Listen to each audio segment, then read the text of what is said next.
Washington, and they move through those three teams with relative ease.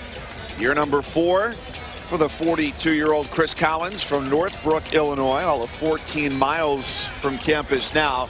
And Shaka Smart, a little bit of a longer journey to Austin, Texas.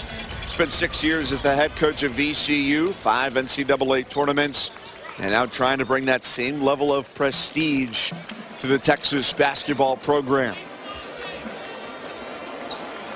Certainly has energy infused in this squad.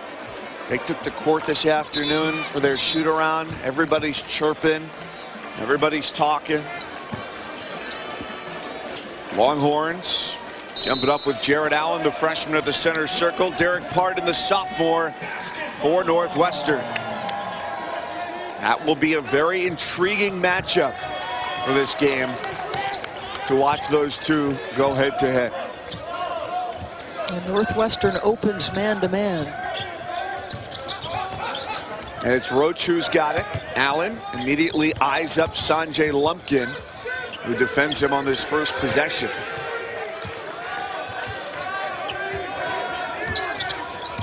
Roach, the sophomore out of Houston, with 6 on the shot clock, has it taken away. Here comes Vic Law off for McIntosh. First possession for the Wildcats. Lindsay, no good from 3.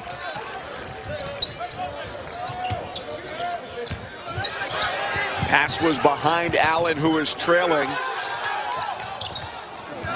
And he tips it. Ball belongs to Northwestern. And yesterday at practice, and now even into the shoot-around that you mentioned, you know, this is such a young Texas basketball team. And they were at points today going over 5-0 offense. So no defense, just trying to get the spacing and the pace. And it's not where it will be, Mike, but there is a lot of talent. I think they're going to have to play with extraordinary pace and not get beat against a team that is tremendous at execution. A little bit older, this group for Northwestern, now in Chris Collins' 4th year. First bucket of the day belongs to Scotty Lindsay. The big question surrounding Texas, is one that may linger for some time, is the question of who's going to be the primary point guard. It's back-to-back possessions with a turnover. Lindsay spins his way to the bucket, and he's got all 4. Well, 2 terrific plays by that young man. A little backdoor cut, old school, and then out in transition off the miscue by Texas. And that's what you're trying to avoid here. You've got to get into good offense. You've already let half the shot clock go away, and your offense is going nowhere. It's been 3 possessions, 3 turnovers for Texas. Well, let's take a look. How about the backdoor cut, and the pass is put on the money. And Scotty Lindsay in the open floor. Go ahead, put him in the spin cycle. They get to the rack. That was beautifully done. Foul against Bryant McIntosh. He tries to defend Allen, who goes to the left hand short of the basket. And another empty possession for Texas.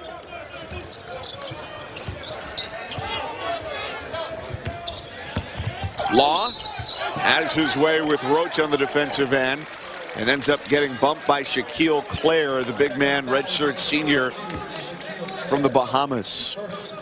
A really good job by Eric Davis Jr., who has kind of commanded the leadership role for Texas, to get his guys together in a group and start talking to them.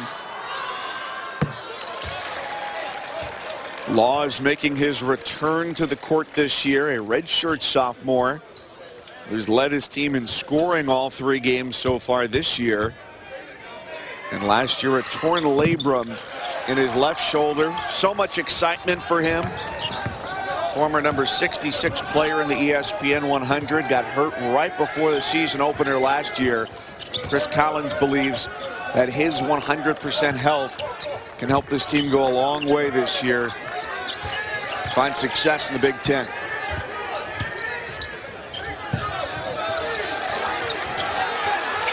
Great job walling up by Pardon, and he gets a 5-second call. You can see Northwestern trying to jump on the young team early, get them rattled, They feel like, on the offensive end, it's been a real struggle. So the pressure is there. You can expect to see a little matchup zone that's really tough to decipher. Backdoor lob. Vic Law goes up to get it, and Shaka Smart calls timeout.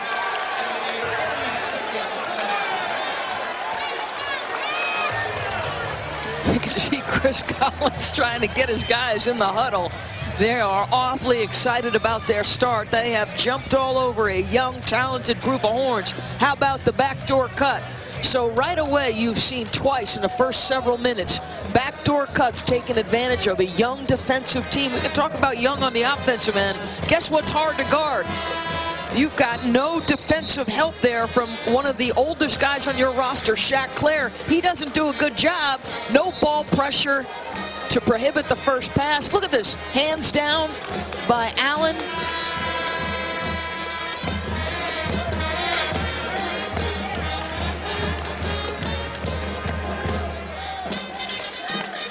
So 8-0 Northwestern to open things up. Not even 3 minutes gone. You're in Brooklyn. So now where do you go on the offensive end? This is something that's going to have to be defined. Things are not going your way. You need a bucket. Where are you going, Texas? Tevin Mack trying to go for Roach, turns it over. McIntosh can be a creator or a distributor. And the ball tapped out of bounds. Last touch by some burnt orange.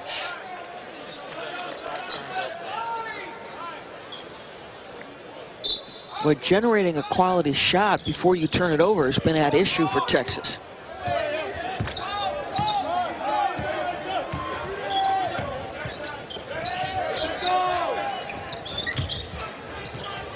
Lindsay picked up his dribble. And the reach in comes on Roach. Texas fouls number 12, Roach. His first, team second.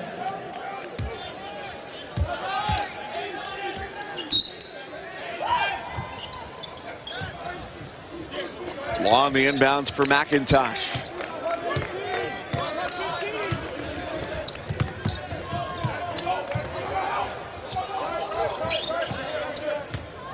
Lindsay gets the high screen, had a size mismatch and takes advantage with a triple in the face of Jared Allen. That's going to be a hold defensively. A really good post up by Jared Allen. He got down the floor in a hurry. He showed his teammates his numbers. He buried that defender in deep post position.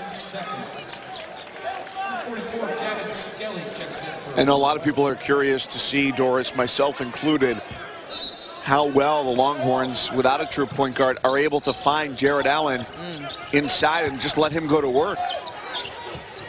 Wildcats aren't going to let him touch it one-on-one, though. And that leads to an open look as Tevin Mack gets himself into the corner for three. Yeah, and this has been the guy through the first couple of games who has been terrific. He added 15 pounds of muscle in his lower body, and that'll help with that shooting stroke. Lindsay off the back iron. Tipped into the hands of Roach.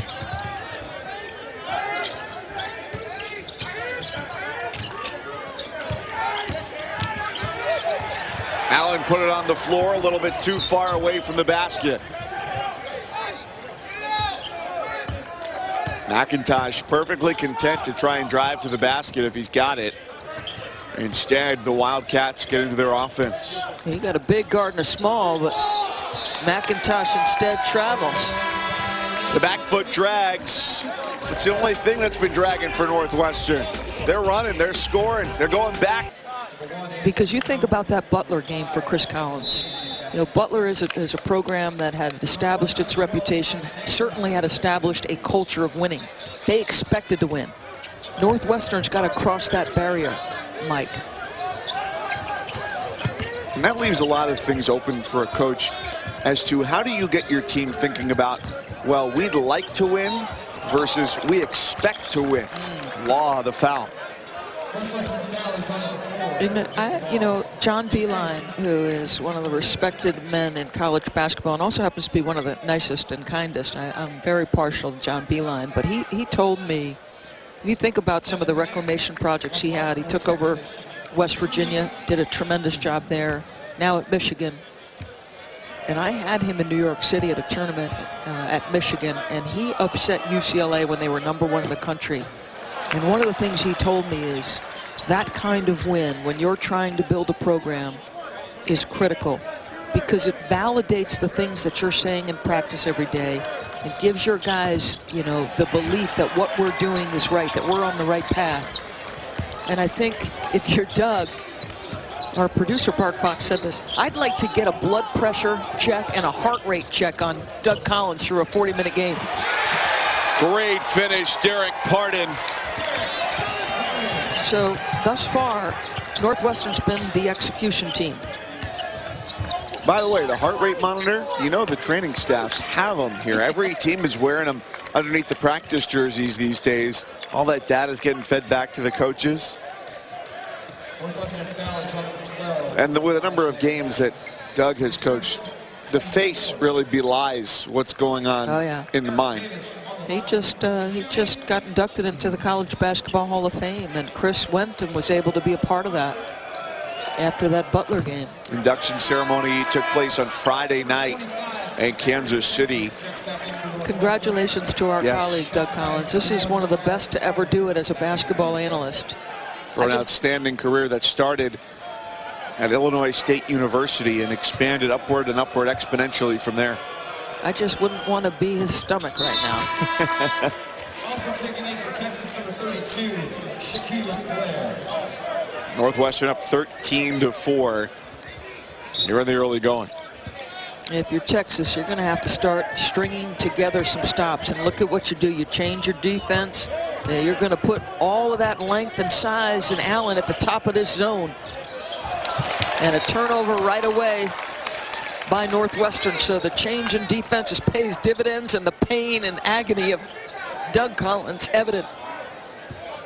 Chris Collins going a little bit big here as well with this lineup he's got on the floor with Gavin Skelly. Barrett Benson, the freshman from Willowbrook, Illinois, has only played 7 minutes in 2 of their first 3 games total, and he's out there to try and match up with Shaq Claire. And now you've got to deal with both guys, and you can see Allen posting hard. I'll tell you, Jared Allen at 6'11" is doing a really good job battling for post position and showing his chest and numbers to his teammates. They got to deliver the ball. One bounce unintended perhaps for Claire.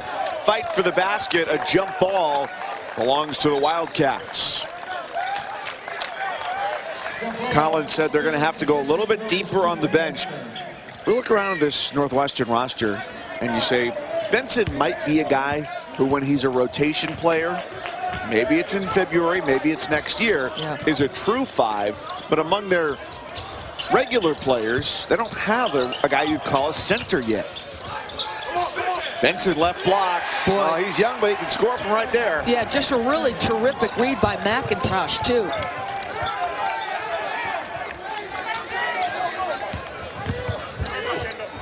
Baseline drive right into a walled-up double team. Now Claire, the redshirt senior, passes out of it against the freshman Benson. A lot of contact in there. The rest letting him go.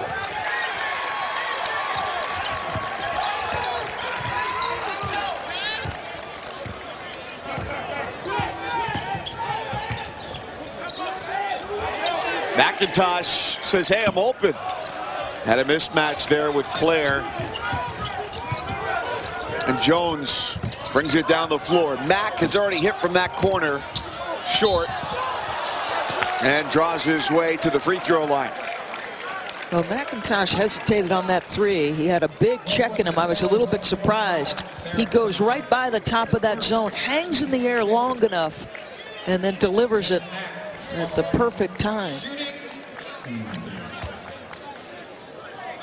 This is a guy who's been in the starting rotation since he arrived at Northwestern. Freshman year, 150 assists to just 79 turnovers for Bryant McIntosh. You know how many coaches in the country would like to have a freshman come in and go 150 to 79 turnovers? He did grow up a Duke fan, so he had a lot of good guys to idolize as far as how to take care of the basketball.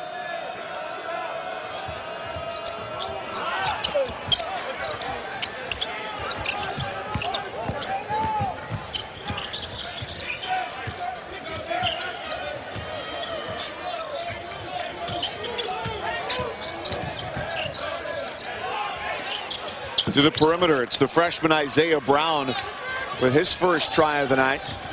Feels like Texas has settled down a little bit.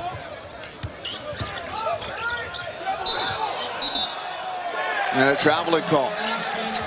And that was problematic a season ago at times for Kerwin Roach. Already the 7th turnover. Here comes James Banks. Another standout freshman onto the floor, replacing Claire. It's a 3-man rotation primarily for the bigs between Allen, Banks, and Claire, with 2 of them freshmen, the other a redshirt senior.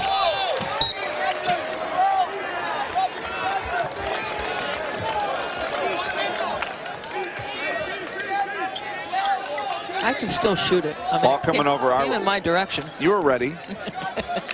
How about the service here from the officials?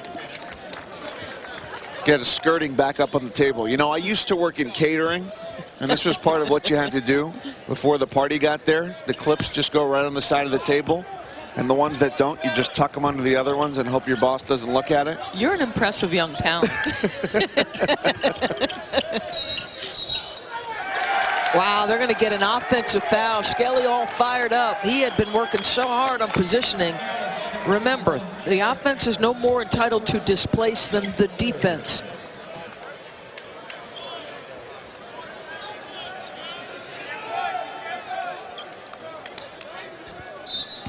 Full court defense from the Longhorns. Trying to stem the early purple tide.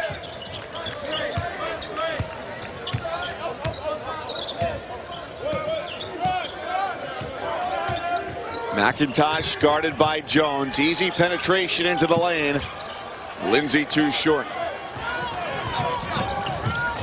Now Jones, big recruit and a great in-state get for Shaka Smart and his staff. He's got a great look from 3 and connects. Slow start, just 2 of 9 from 3 over the first 3 games. They know he'll come around. Cross-court pass, out of bounds. Northwestern basketball when we return. 11:46 to go. Ryan McIntosh, grew up a Duke fan from Indiana. He knows basketball. I'll tell you where he went, some history of the game when we return. They're tougher than New York people.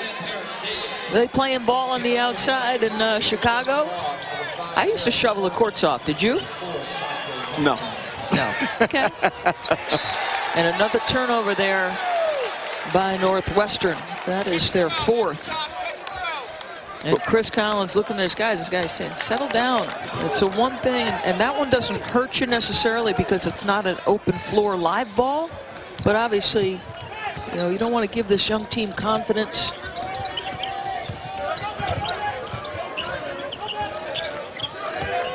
Jones trying to get it inside for Allen, and the defense not providing any avenues to do that. Is he able to put it on the floor and score? Quite impressively, yes. This guy is so good. I'll tell you.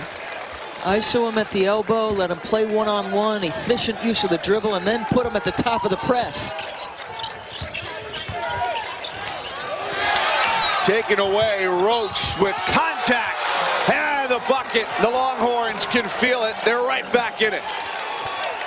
And this is what we talked about. Pace, pressure, getting your defense to lead to offense so you get a trap. The pressure takes effect, and Roach makes them pay.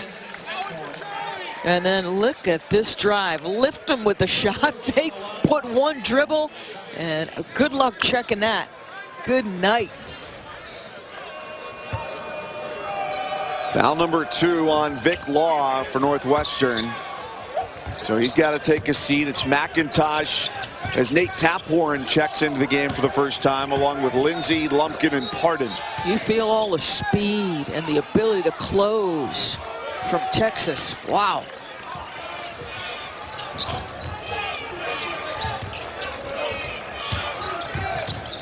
Taphorn sends it off to the wing for McIntosh. Didn't come off the fingertips clean, but it goes through. No, that's like a little push shot from like 8 to 10 feet. That's unusual. That didn't feel like the floater. That felt more like a push. Foul on Allen, his first. You know what's interesting? Watching Allen play, I beg your pardon, his second. They've kept him pretty far away from the basket for the most part. He takes a seat now with 2 fouls. See how that impacts their offense. As James Banks comes in, and ESPN 100 ranks both of them high from last year. Allen, number 15 in that class. Banks, number 57. Played at La Lumiere in Northern Indiana. Great prep program. Wildcats by 5. Shot clock dips beneath 10. Floor spread wide for McIntosh. Lumpkin was there, and he couldn't finish. Right to the basket. Count it and one. Kerwin Roach saw the angle. Settling down. They're getting to their game. And defense is turning to offense now. They get a stop. And then Kerwin Roach goes right to the rack. That is nicely done. How about that ability to split multiple jerseys, get off his feet? Now, I got to say this to you. On that last defensive possession, as Tapborn picks up number 2, James Banks, who had subbed in for Jared Allen, and this is something that Coach Smart is just adamant about, communication. James Banks talked through that entire defensive possession once Northwestern got into their half-court set. He was communicating where screens were coming. He was doing a ton of talking about switching. The officials are going to have to look at the shot clock here. It was at 19, which would have been a turnover. Ball hadn't crossed over midcourt yet. Communication important for the officials and for the Longhorns. Yes.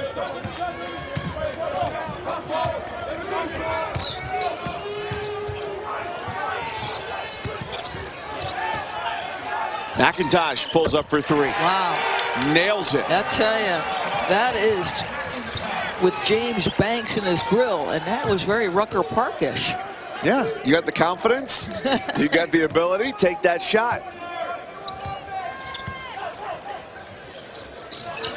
Back to a 5-point lead. Banks dishes and rolls as Roach doesn't like what he saw on a screen opportunity.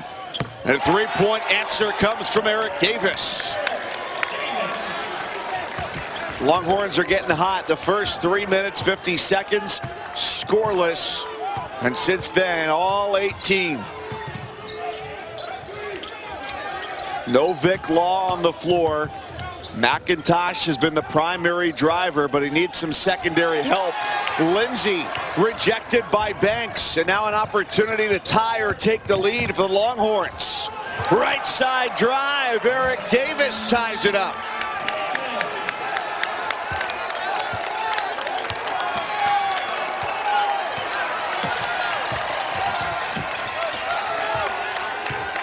The Longhorns alive and well thanks to all of that athleticism and the defense they can apply, the pressure, the speed. And all of a sudden they've got the game tilting in their favor. McIntosh, the creator, falls away, and now Texas can take control. Roach, a 3.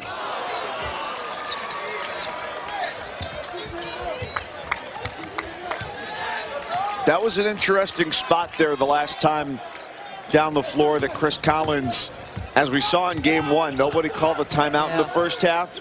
Could have gotten this team back down to earth. Didn't do it. Offensive board, Pardon. Second try, gets it in. Really good work, good persistence by the 6'8" sophomore. Eric Pardon came to the game late. But I'll tell you what, this guy works hard.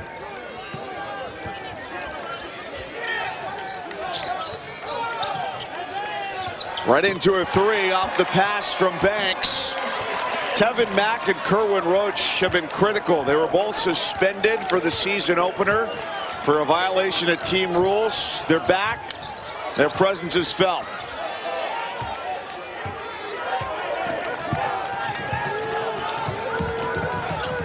The Wildcats trailing for the first time.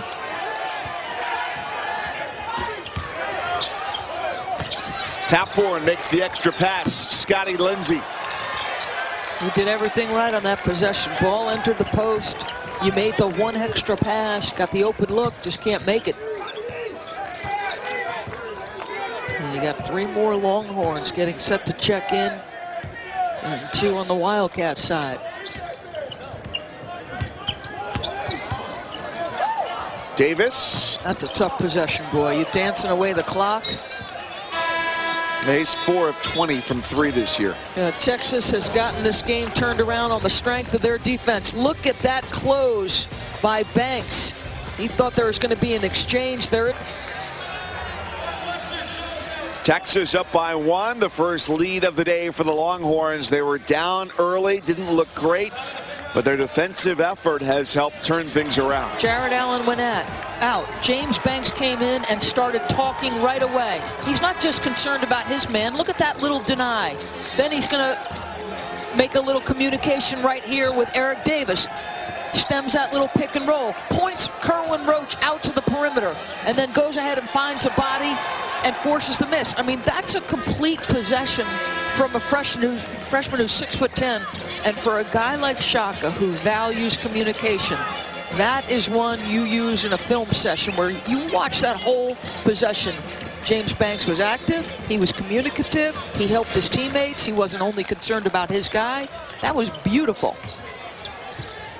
That stems a lot too from Shaka Smart and what he does as a head coach off the floor. There is so much communication that it almost seems like it's impossible for players not to know exactly what their responsibilities are and where they stand, not just day to day, but minute to minute.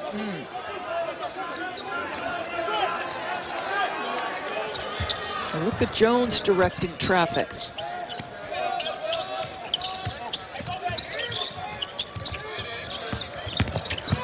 Mack back for Jones. You can tell that Northwestern knows Texas wants to drive it baseline.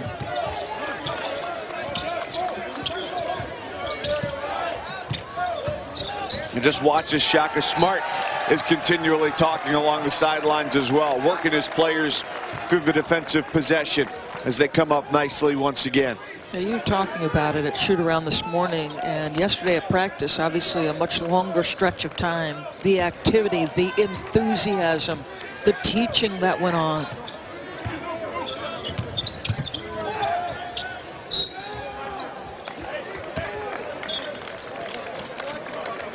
Northwestern foul is on 12, Isaiah. Foul is on Isaiah Brown for Northwestern, number 2 on the freshman from Washington State.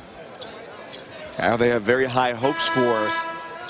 Very good scorer, Gatorade Player of the Year in the state of Washington, and he takes a seat. Texas, Jacob Young.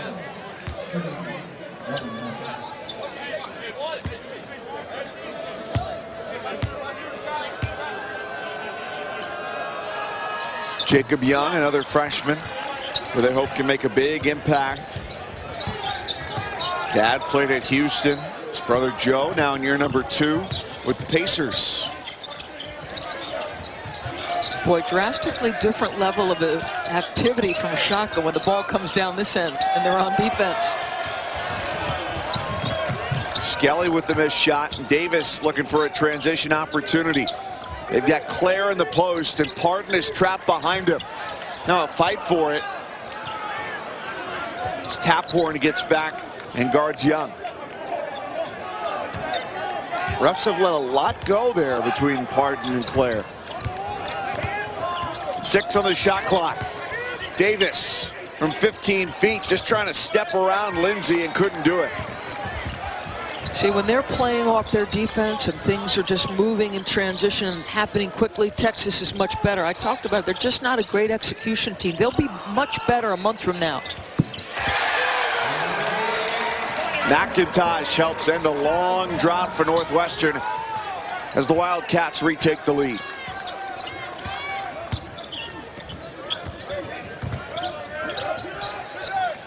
Mack way outside. That's really frustrating for the coaching staff because you could even hear it from the bench. As soon as Mack is moving toward the ball, they're screaming, get up, get up, get up. Don't give him a shot. He's got 10. The answer comes quickly from Lindsay, who has a chance to get to 10 when he goes to the free throw line. Now you cannot, I don't care where it is on the floor, you cannot let a dribble handoff to Tevin Mack go unchecked. You've got to be there on the catch. Well, and if you can't be there on the catch, be there to respond. Lindsay with a nice post up.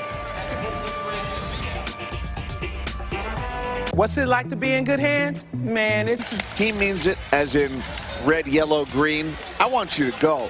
We don't have a big man, or at least two big men out on the floor, as they haven't with Jared Allen with 2 fouls. So it's been Claire, it's been Banks. But when they've been at their best here in the first half, they've been having the green light to just go and try and score. Well, we said at the top of this telecast that this would be about, could Northwestern control the pace and make it an execution game and use their experience?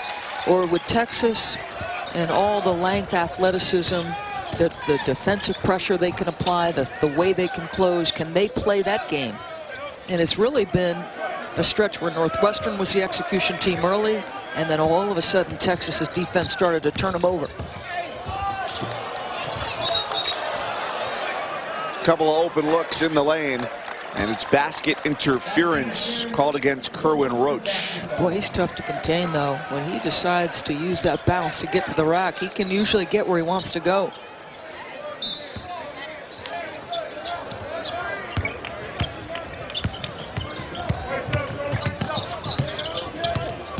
McIntosh, 8 points, 3 of 7 shooting. Lindsay leads the way for Northwestern with 10. Here he is on the wing. And he gets right by Jones. Hit as he goes to the deck, wanted the call and didn't get it. Mack again. 10 points so far for Mack. She's 3 of 5 from deep. Now off the ball, a foul. Collision between Lindsay and the freshman Andrew Jones underneath the basket. Well, you're having to survive long stretches without Vic Law.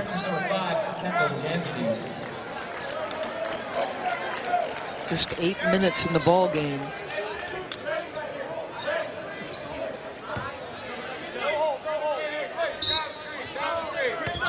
That's where part of the difficulty scoring has come. Law, in the first 3 games for Northwestern, has averaged 20 points. That last game loss against Butler dropped in 17. Some size there. Tap horn from the perimeter is good from 3. 5-point game. Davis could have had a drive baseline. Probably felt a little bit of energy, a little momentum. Didn't go his way.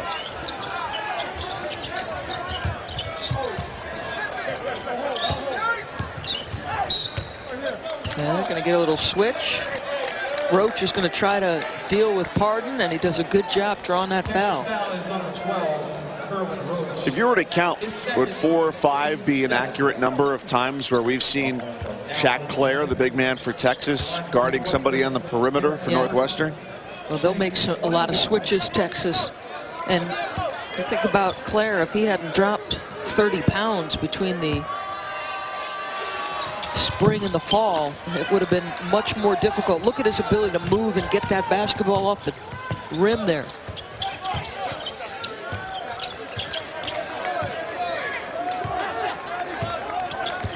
Fewer than 2 minutes to play here before halftime in Brooklyn.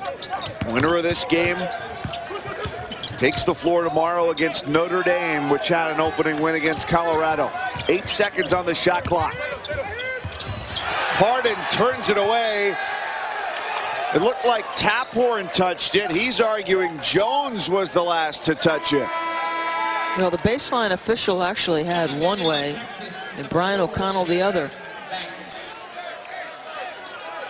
It was an exciting first game. Notre Dame pulling that out against Colorado. So it stays here, but just 3 seconds on the shot clock.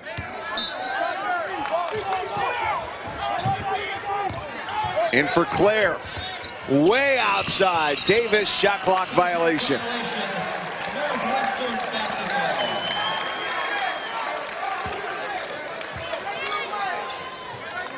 A lot of individual play for Texas in the half-court situation. You see a lot of guys dancing with the ball or trying to beat Northwestern one-on-one, and that's playing right into their hands.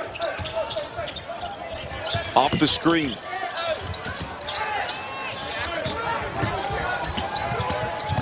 Jones simply lost it. But you want to talk about Rucker Park. Yeah. It's been a lot of one-on-one play. And how do you feel like that's impacted them, where it's been Roach, it's been Mack, it's been Jones and Davis? I think you expected it, to be perfectly honest with you. I mean, this is what we expected from Texas. They're so young, as talented as they are, Mike, they're so young.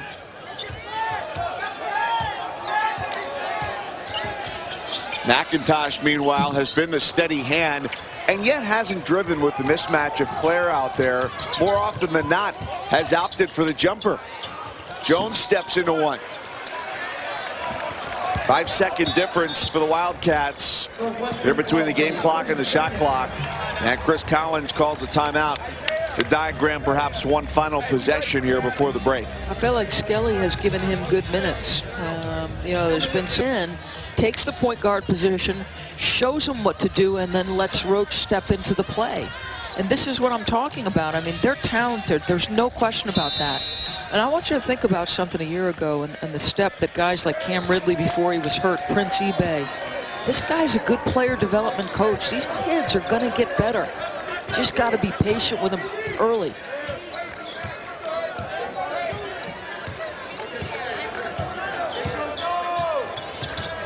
Isaiah Brown back onto the floor. It's Lindsay instead from the perimeter, who just takes it off the penetration by McIntosh. 5 seconds for the Longhorns. Last shot of the half hits the bottom padding of the backboard. And Texas ends the first half the way in which it began, with symmetry. No points in the first 3 minutes and 50 seconds, and none over the last 3 minutes and 50 seconds. A 9-0 Northwestern run for the Texas Longhorns. That's their long-term issue. Execution. Who's your leader? Who runs that point guard position? Who gets it where it needs to go when it needs to be there? The ball has seemingly most often to start possession being in the hands of Kerwin Roach, the sophomore out of Houston. This is Yancey on the wing.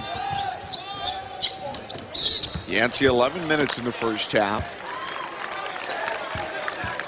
but did not score. He was 0 for 1. Derek Pardon picks up his first foul. You don't want this to be a foul fest early. Think about how few minutes Law and Sanjay Lumpkin played. You want your guys. And you got to give some credit to Skelly, who did a terrific job in that first half. Barrett Benson saw some time as well, the freshman big man for Northwestern, along with Pardon on the interior. Jared Allen shoulders his way inside. Roach gets a good look from 3. So Allen, his impact will be immediately measured as he comes back on the floor. He had to sit a little bit there. Only 9 first half minutes for him. The #1 center in the freshman class coming into college basketball this year. And Law as well had 2 fouls. He played only 8 minutes. The leading scorer for Northwestern coming in over the first 3 games. Wow. That's one way to get it done, as Bryant McIntosh ladles it into the basket. Wow, you see that set from them periodically, that flat ball screen where McIntosh just tries to get off the dribble drive. That was a tough shot.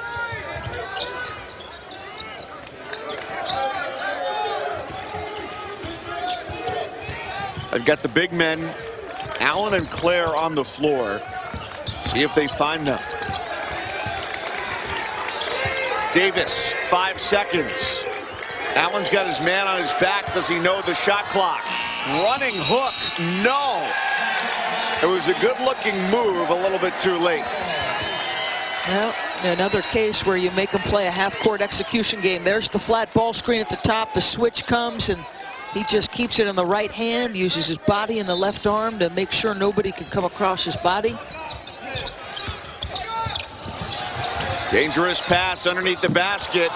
Allen nearly slammed it. He'll still get a chance for two, and that's a pass that, for a team that plays as smart as it does in the half court, you don't expect to see very often. There's going to be times where you think you've got a chance, and now Vic Law really frustrated. He's going to come out of the ball game. Jared Allen on the line, shooting 2.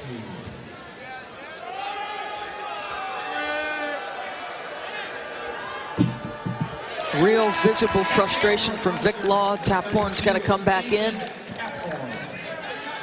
Chris Collins is saying, hey, so you gotta stay in there, hang tough. It's been an adventure in the early season for Jared Allen at the free throw line. Just 6 for 15 coming into this game. His teammates collect the miss. Lindsay gains possession for Northwestern. In transition, Lumpkin rattles it home from the corner. The lead is 12, the largest of the night for the Wildcats. Even without Law on the floor, a positive sign. They're able to extend that lead. Lumpkin trying to stop Allen. Pardon there is a second line of defense. And Claire just rolled it off the back iron.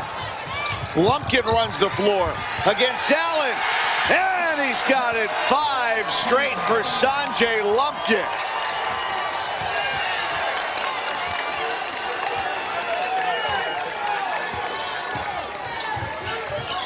It's a spot that almost screams for a Texas timeout, and Shaka Smart lets his team play through it. A big to a big, and no basket. Not quite instinctual yet for Jared Allen on the catch. Can Lumpkin find it again for Lindsay? Oh my goodness! Timeout Texas.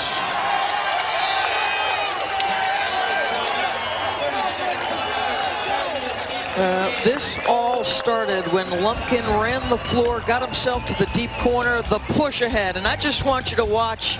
He turns to his teammates and says, fellas, give me a little dat, because I'm that good. And then the push ahead pass just flat, beating him up the floor. That's a great catch and finish. Go to work, Bryant McIntosh. Put it on the money, give me a little fist pump. And then a deep corner. A lot of arc on that baby. Stretch. Perfect 4 of 4 from the floor in the second half, while Texas has gone 0 for 6. And that's how we get to 44-27. So many lessons in this for Texas, right? Think about that graphic we showed you at the half as you see how they started this first couple of minutes here in the second, 0 for 6. They start the game poorly. They finish the half poorly. What do coaches always tell you? NBA coaches will tell you, NBA is not a fourth quarter league, it's a first quarter league. Got to be prepared to play in that first 4 minutes, Mike. You have to be. Sanjay Lumpkin, very big part of it right now. Foul there against Pardon. As Kendall Yancey gets his first 2 points of the night. Here's a guy who's been a role player periodically, not been an integral part, but trying to be that guy this year. And that's a nice, hard driving, good move to stem the tide. Most experienced player on their roster, and perhaps the most inexperienced player, Barrett Benson, comes back out onto the floor for Northwestern to give Pardon some rest and some reprieve from those 2 fouls. You can see Texas, even on the miss, pushing up in pressure, trying to let their defense do a little damage.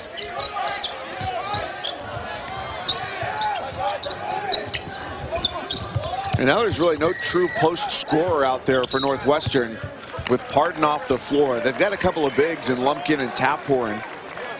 Those are defense and rebounding guys.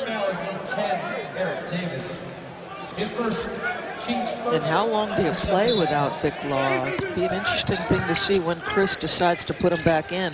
Try to get the cross screen here. See if they can work offensively through McIntosh and Lindsay.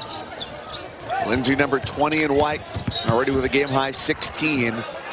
And picks up a real easy foul there against Yancey, who has not been a major contributor in any factor tonight for Texas.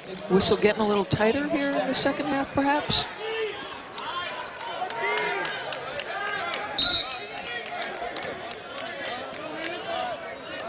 Sanjay Lumpkin, 34 there in that stack, the white uniform, being guarded by Tevin Mack, was already appealing for a whistle before the inbounds came. Yeah, and they're basically saying to Tevin Mack, you can't have hands on as the ball's coming in. And now he's chatting a little bit with Lumpkin. You can have one hand, but you can't have a persistent one hand. And you can never have two. Tap Horn will try the three. Boy, executed beautifully. Got exactly what you're looking for off that inbound. Roach with his attempt. Comes down to Lindsay.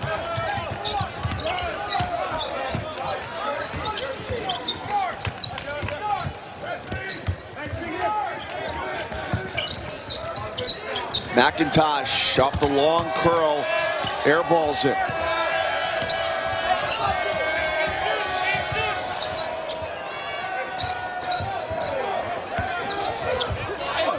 Got Banks there waiting under the basket, but a lot of athletic ability on the perimeter for Texas. Can they capitalize here down big?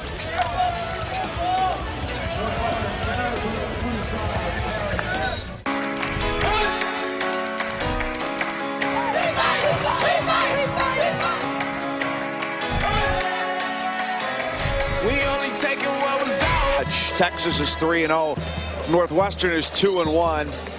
After a 2-point loss against Butler in Indianapolis.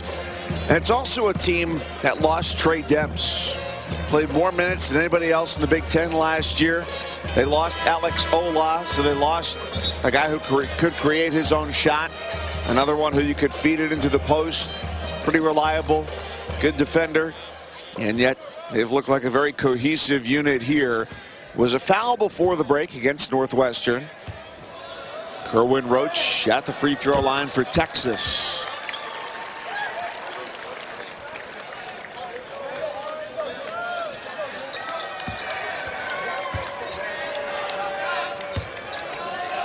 Scally getting set to check back in for Northwestern.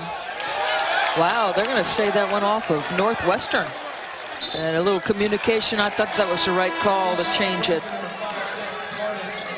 More often than not, you see the reverse call being end up what we get. Looked like he got knocked off of Yancey there, number 5 in the burnt orange.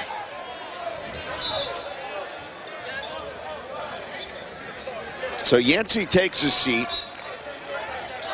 Allen comes back in. He's on the point of that pressure. And Lindsay had Isaiah Brown, the freshman, up the floor to his left. Real true scorer. And a foul coming down the lane against the Longhorns. Well, I'd keep the pressure on Lindsay as a ball handler. You get him turning direction with all the speed around you as a primary defender.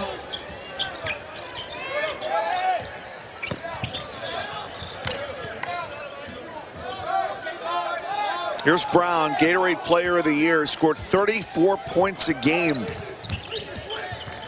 State of Washington last year. Just going to see another great player in Michael Porter Jr. at Nathan Hale High School this year, going out there for his final season. And you get a brief glimpse of the ability from Brown as he gets 2. That was a big-time move. Again, Texas doesn't mind switching that big to little switch, and Brown took advantage. Chris Collins said Brown, number 12, reminds him of Demps. Guy who can find his own shot. And as we've seen, does not lack for confidence in taking the shot. That's a young shot. That's a really young shot. And he taps his chest, looks at Chris Collins, says, "My bad, coach." To which the coach replies, "We know." You get to the other side of half court as quickly as you can, however.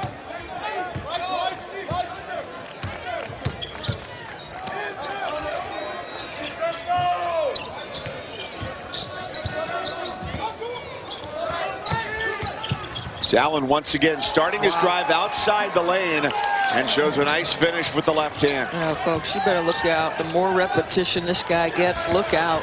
Skelly, oh, hit hard as he went up to the basket. He was looking to end up on Sports Center at night. James Banks was having none of it, however. Watch him go, no fear. Wow, that's a big-time play right there by James Banks. And watch this move, folks. Go ahead and square up, take Skelly off the bounce, use your left hand. Oh, Jared Allen, I can't wait to see you a month from now. So he gets to develop. Number 15 in the ESPN 100 for the class of 2016. And you know what's a great part about his development, too, that was a major benefit for Shaka Smart? USA Basketball, the under-18 team going to Chile. Yeah. Shaka Smart with Mark Turgeon of Maryland, Kevin Ollie of UConn, the coaching staff there. And there's a lot of talk about USA Basketball, and there's a block on Skelly. He was in the way. Talk about USA Basketball, and sometimes, oh, well, we don't like the recruiting advantages that it provides. Well, it does provide some advantages, and in this case, it provides a coach-to-player advantage for a guy who's on his roster and gets some great international experience out of it as well. Got to be willing to give up your summer and want to coach in USA Basketball as well. Get in the system early.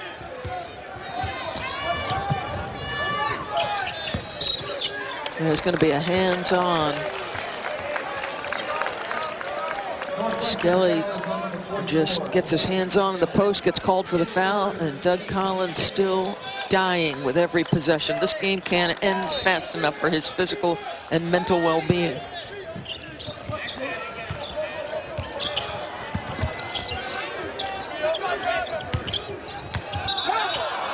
That's a reach in, perhaps on Law, but he's safe. Traveling call. Law out there with 3 fouls. Got to be careful. Northwestern leading by 16.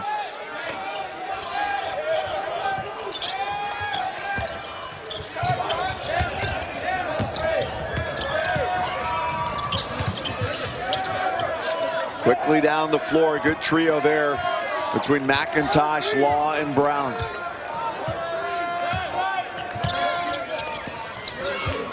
Skelly and Pardon.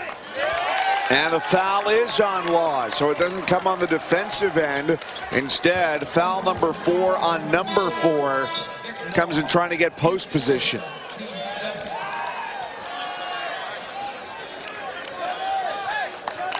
Well, they've survived much of the night. In fact, they've thrived. Let's see, does he commit the foul? The benefit of the second look. He's using that right arm to push off a little bit. And you said it. What was the mandate, Mike? Call the first foul? And call the warding off. Clarence Armstrong, the official there on the baseline, was ready to make the call.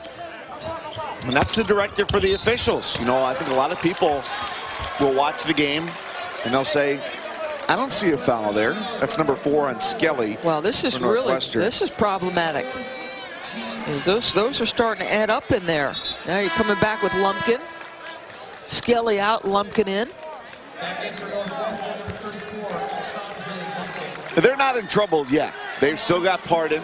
They've got Lumpkin. Yeah.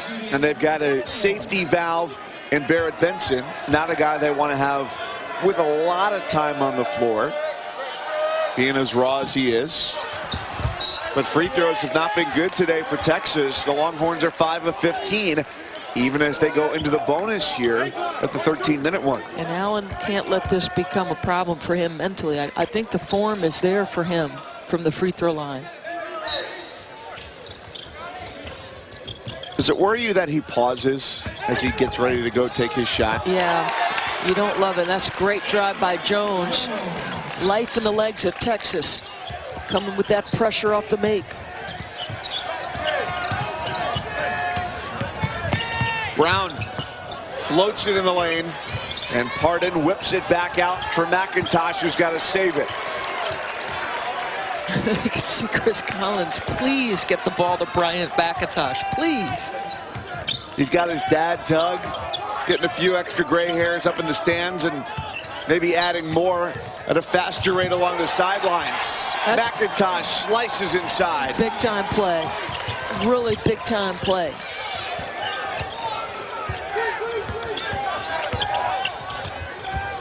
Jones takes the screen from Allen and turns it into 2. Now the Wildcats have to handle this pressure. Pardon, right block. Through the defense that played him straight up. And a jump ball stays here with Northwestern. Yeah, you're going to lose on the pardon. bottom, yeah. This will be interesting to see what happens. Is it a technical on Banks?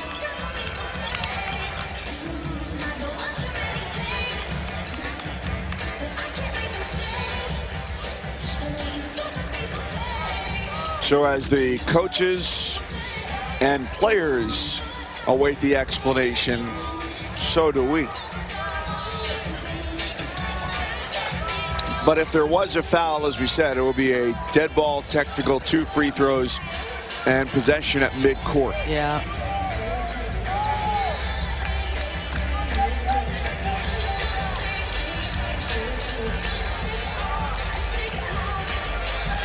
Banks right now has 1 foul.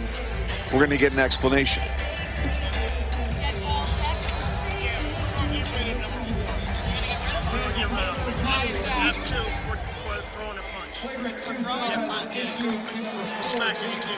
Texas, he has been ejected from the game. Dead ball check, and you're throwing foul. Gotta go, there's 2 shots.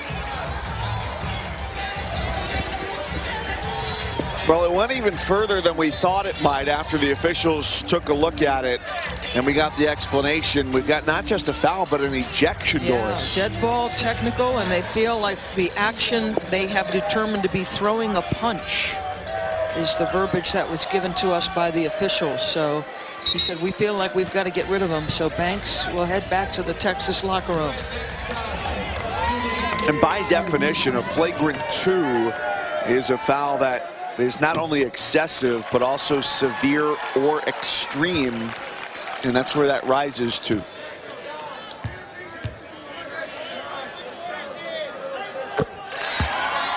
So keep an eye on the left side of this, rather the right side. Banks number 4 there. And it's just a little shot with the right arm, but that's enough to get himself ejected from the game. Youth on display. Just thinking it.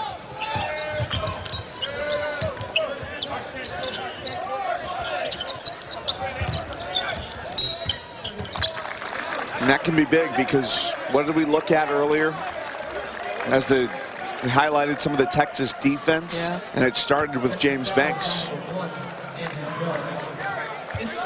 He'll harness that intensity and emotion he plays with. He's just youth everywhere in almost every aspect. And I'm not sure I see an answer at the point guard spot. I think there's talent in the backcourt, but there's not a point guard. And so if you're Shaka Smart, how do you function when you're forced to play a half-court game, which is how teams are going to try to force you to play? How do you mask that weakness?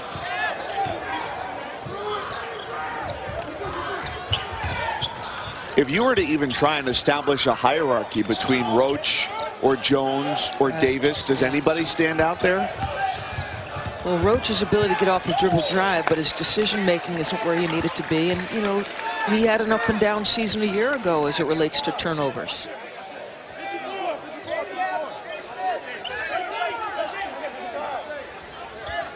Now, I guess my answer is no. I was searching for an answer on that one. So I can't establish a hierarchy. I'm going to leave that to Shaka. 5 on the shot clock. Mack stepped into McIntosh and gets the foul. McIntosh, number 2. McIntosh, his second team night. But 9 team fouls against Northwestern. On the line, 3 shots. Did he touch the wrist? Did he touch the arm? Must have been real close.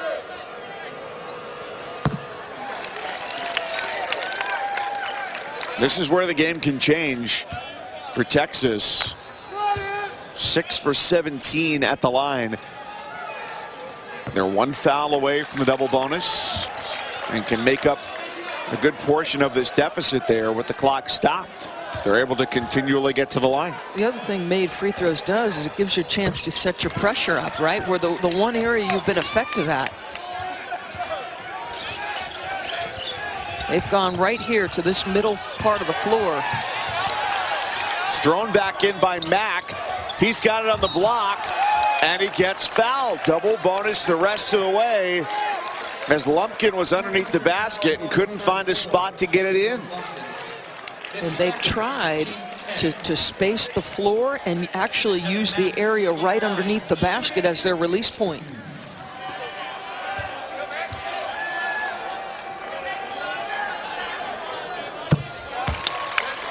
Looking at the fouls right now for Northwestern. Skelly has 4. Law, the primary scorer, has 4. Brown, Pardon, Lumpkin, McIntosh, all with 2. There you go. That's a nice read by McIntosh and a really good job by Pardon to come up and be a pressure release. As a big man, you can't just sprint to the opposite end of the floor and let the guards do the work.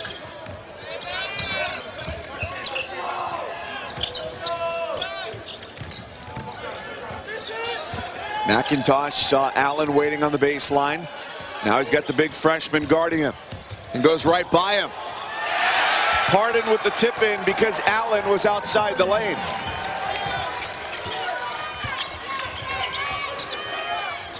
Two big baskets by Bryant McIntosh, both on strong drives.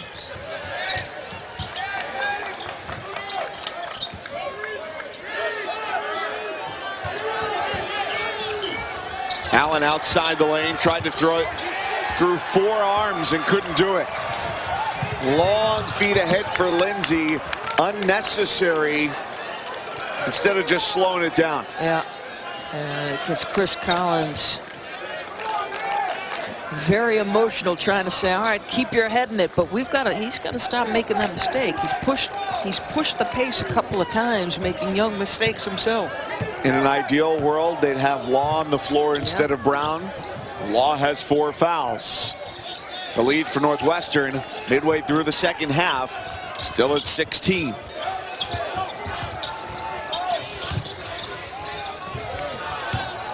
Allen again with the catch on the perimeter. Nice job by Lumpkin defending, and he's got the rebound. Just a terrific job. You talk about walling up, going chest to chest, make the skilled, talented players score over you. A terrific job defensively by Lumpkin.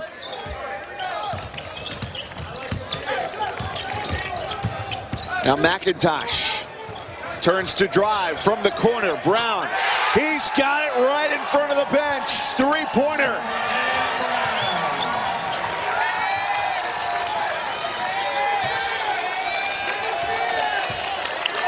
$19 is the largest advantage of the night for the Wildcats.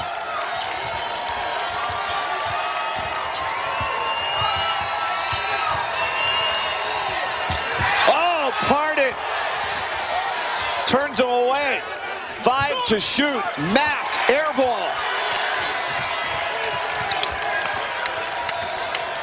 Chris Collins just saying, slow it down. Goes to his twist play call.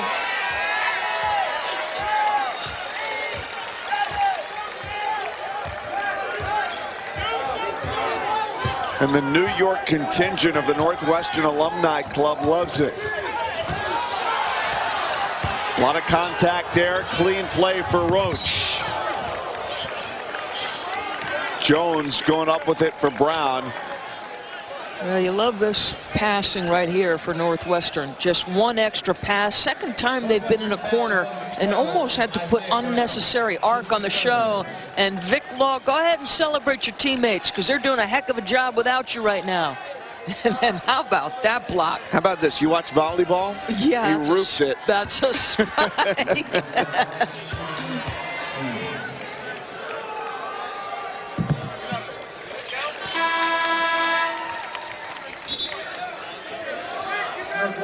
Vic Law is back into the game for Northwestern to give Lindsay a breath. 4 fouls for Law, and you get the feeling with the defensive stand that Northwestern just put together and a 59-41 lead, if he fouls out, Chris Collins can live with that. Yeah, no question. Also number 3, Jacob Young, back in for the Longhorns.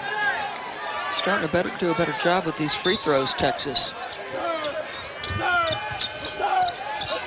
See what I mean? They spread the floor, and then they run that last guy into that open area in the middle.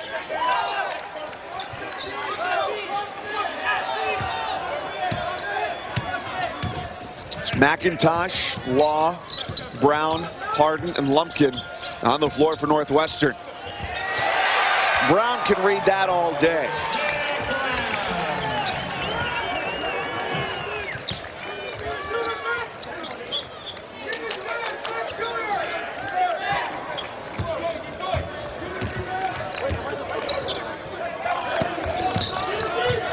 Shaq Claire just trying to play distributor. Wow, that's a bad shot. I think Shock was in shock at that shot.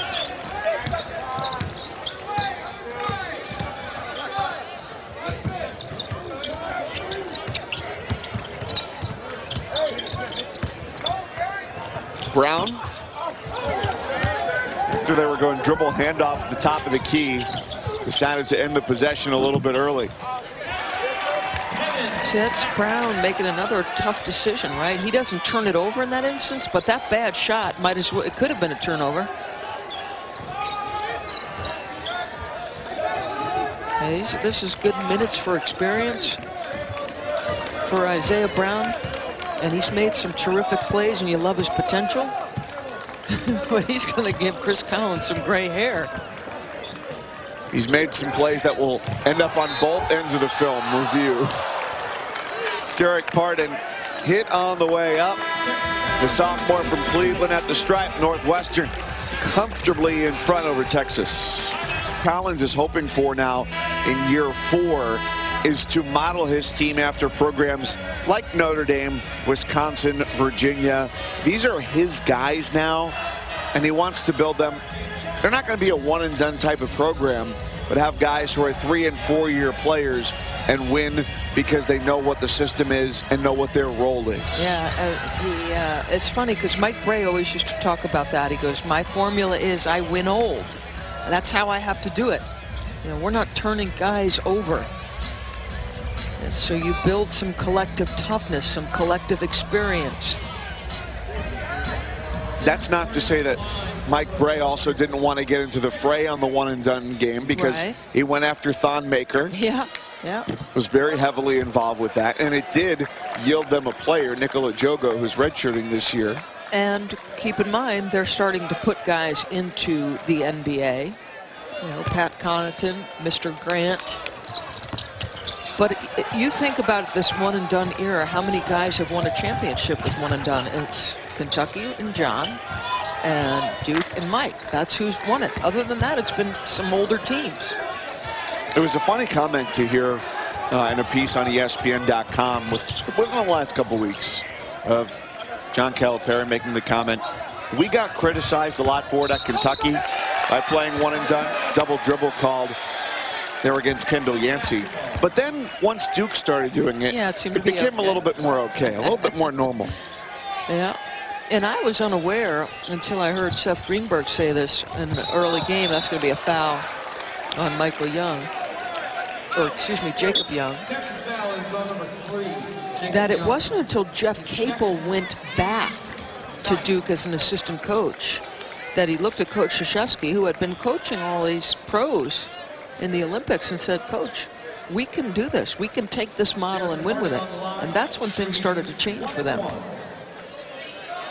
Is it because finding Blake Griffin helps understanding what a pro looks like? I don't know what it is, but whatever it is, they're happy about it. Now the question is health long term for the Duke Blue Devils. Of course, they drop out of that #1 spot. But Harry Giles, Jason Tatum, it's an interesting deal. When are they healthy? Marquise Bolden as well. Marquise Bolden. I'll have Duke in a couple weeks. I can't wait to see him in person. Luke Kennard, tell you what, that guy's having a heck of a start to the season. He can be a scary good scorer. #1 all-time in the state of Ohio. Boy, that young man is not shy, Jacob Young. Quick trigger.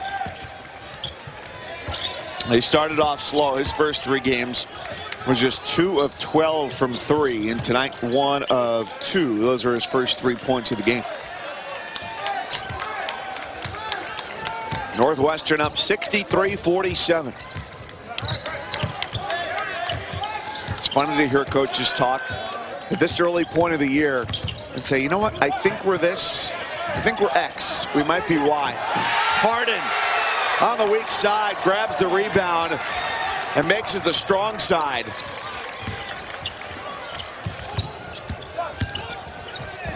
Ten points, 10 rebounds for Pardon, who's also done a nice job on the defensive end. Davis a little bit too fast for him. Boy, how hard has Derek Pardon worked tonight, though? That guy just plays hard, gives everything he has. McIntosh also had a chance to lob it to him there. He knows 5 minutes left, 16-point lead. Not what the Wildcats need. And this guy has had the ball in his hands a ton, a lot of responsibility without Law to score it, and has played a lot of quality minutes without a turnover and big shots. Texas calls timeout. Timeout, Texas.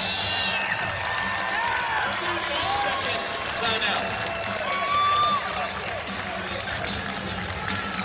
Well, McIntosh has been crafty in the lane. The entire team has been crafty from 3 as well. There's some arc on these. That one from the right corner on the close. Taphorn in the slot. Lumpkin, or no, is that Lumpkin? I tell you, they're coming from everywhere. There's Brown. Yeah. In for Texas. What does that tell you about their legs and their strength and conditioning? I'll tell you, you can point to a lot of things that are important for a college basketball team, right? X's and O's, recruiting, those would be the first 2. The next thing I think coaches would tell you is scheduling is probably the 3rd most important. Could almost make a case that strength and conditioning program would be top 4, top 5. Because with a tired team, and maybe tomorrow it's different. It's a quick turnaround, 3:30 in the consolation game, and then 6 o'clock for the championship game. Might not see those same high arcs on as many shots tomorrow. Left hand for Shaq Claire.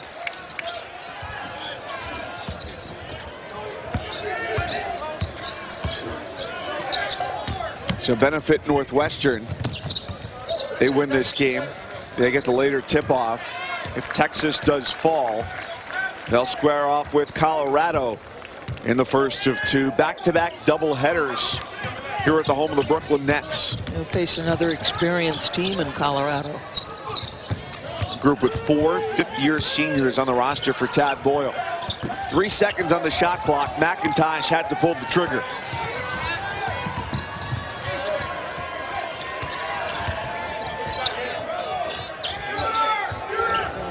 You can hear the shouts from the Northwestern bench when Mac touches the ball.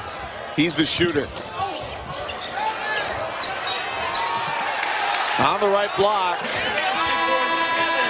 Got to get a hand in his face, but also got to box him out. Mack at the line with Texas facing an uphill climb. The 3-0 record, facing their toughest test so far.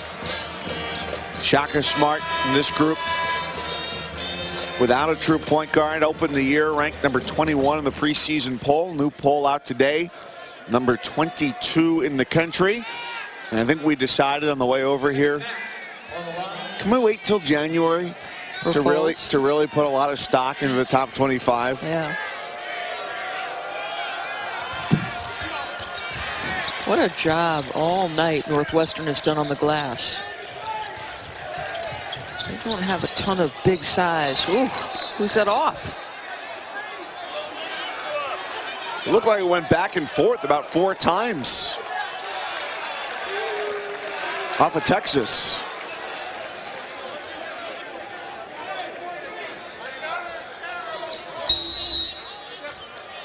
And Chris is going to use a timeout and make sure that they handle this. You can see he's frustrated with Bryant McIntosh trying to communicate what he wants. Timeout, Northwestern. I'm wondering how Doug Collins. McIntosh, the steady hand for Northwestern. Just turned 22 years old yesterday. Provides a veteran presence for this group. Law, a crucial part of that as well. He sees an opening down the middle of the lane. 1 second left on the shot clock. And he gets bailed out by a foul by Kendall Yancey. Double bonus for both sides here in the final 3 minutes.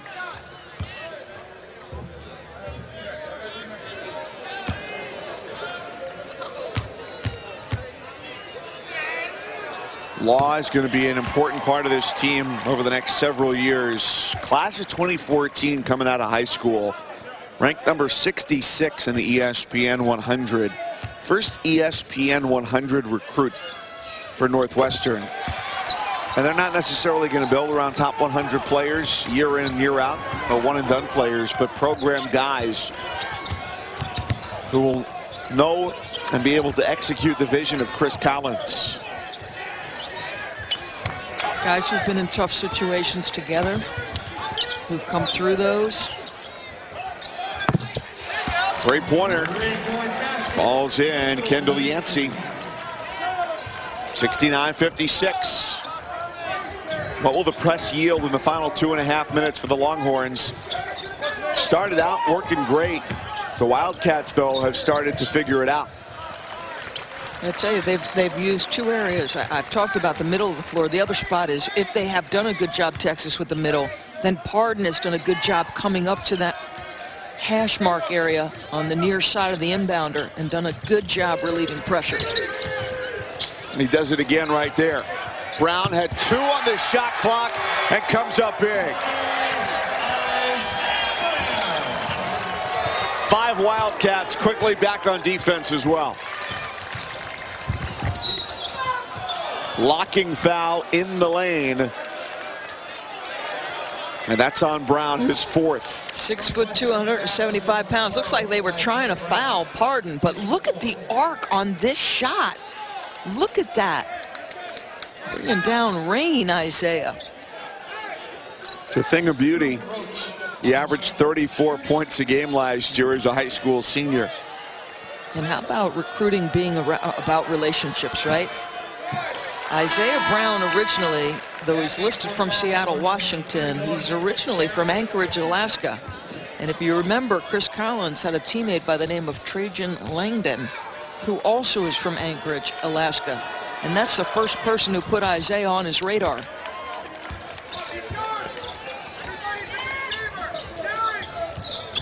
You look up and down the roster, Illinois, Indiana, Minnesota, Ohio.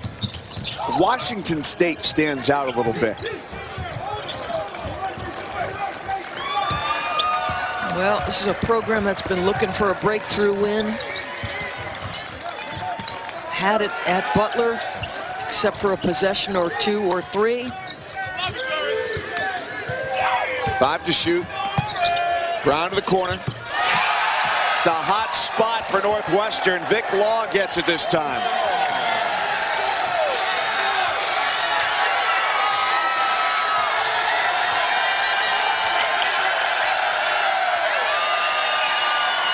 Chris Collins doing his best to juice up this pro-Northwestern crowd right now.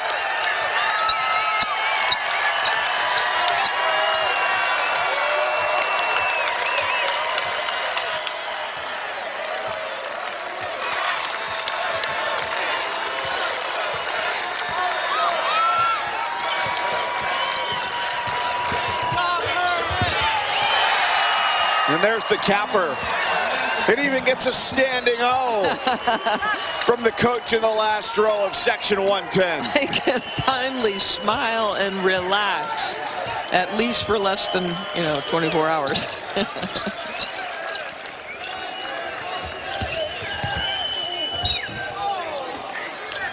Pardon gets the late whistle with the shot clock turned off.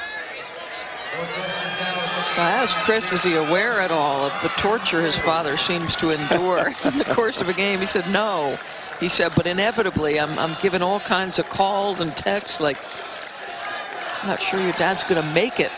Oh, go ahead and smile, Pop. It's all right.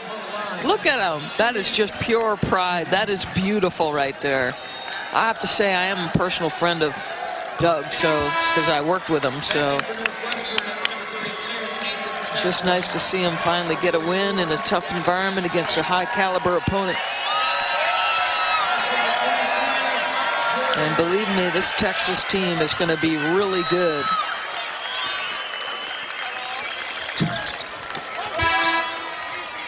What a night for Brian McIntosh. 20 points, 5 assists, 1 turnover. Northwestern is going to go to 3-1. Texas will drop to 3-1. The Wildcats will take on Notre Dame for the Legends Classic title tomorrow. Texas has a date with Colorado.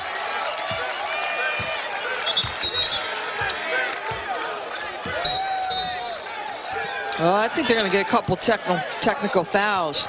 There's been some jawing late in this, some unnecessary jawing, in fact. It was interesting. The clock stopped with 0.5 seconds left, and it seemed like it preceded a whistle that the clock had stopped, and then after that was when the technical foul came. You can see how upset Chris is with Vic Law. And it actually, on the preceding possession, when the ball was in Texas's end, there was some yapping between Law. It's right here. Oh, there was a point from Law. And then Eric Davis comes over and gets involved as well. I just want to make a point, because Vic Law, when the ball was in Texas's end, was yapping at Tevin Mack. And so this is sort of the response and the secondary reaction. There was some action down the other end first.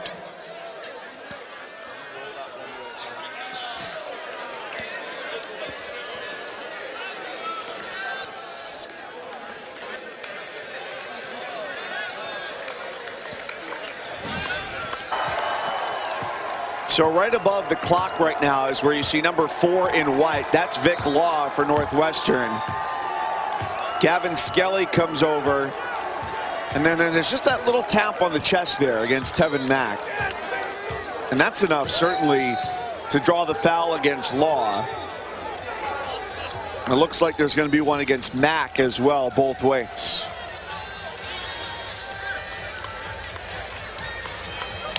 Double technical, so it is against Law, his 5th, and Mack as well. The personal foul is insignificant with 3 seconds left on the clock.